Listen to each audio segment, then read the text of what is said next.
कल्पना कीजिए, एक ऐसा ऋषि जिसने स्वयं भगवान की परीक्षा लेने का साहस किया।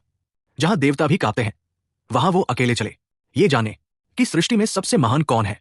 देवताओं के बीच एक प्रश्न गूंज उठा, सबसे श्रेष्ठ कौन है, ब्रह्मा, विष्णु या महेश? तीनों की शक्ति असीम थी, पर अहंकार कभी कभी देवत्व के परे जाकर भी परखता है। तभी उठे भृगु ऋषि, तेजस्वी, जटाजूटधारी, तपस्वी।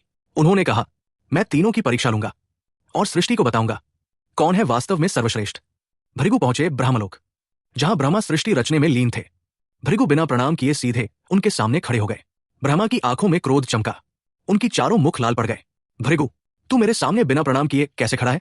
भृगु मुस्कुराए, कुछ न बोले और शांत भाव से वहां से लौट गए। मन ही मन बोले, जहां अभिमान है वहां करुणा नहीं। भृगु अब पहुंचे कैलाश पर, जहां भगवान शिव ध्यानमग्न थे। शिव ने जैसे ही उन्हें देखा, आलिंगन के लिए आगे बढ़े, पर भृगु ने हाथ उठाकर कहा, रुकिए महादेव, मैं ब्रह्मचारी हूं।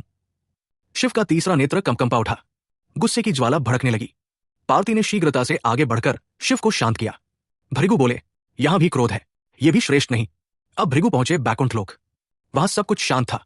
हवा में कमलों की सुगंध, मधुर वीणा की ध्वनि और शेषनाग पर विराजमान थे भगवान विष्णु। आंखें बंद, निद्रा में मग्न, भृगु के मन में विचार उठा, देवताओं के रक्षक। और स्वयं निद्रा में उन्होंने क्रोध में आकर भगवान विष्णु के सीने पर अपने पैर से प्रहार कर दिया। पूरा लोक थर्रा उठा। देवताओं ने आंखें मूंद ली। अब भृगु का अंत निश्चित है। पर तभी भगवान विष्णु उठे। उनके चेहरे पर न क्रोध था, न अपमान, बस एक मधुर मुस्कान।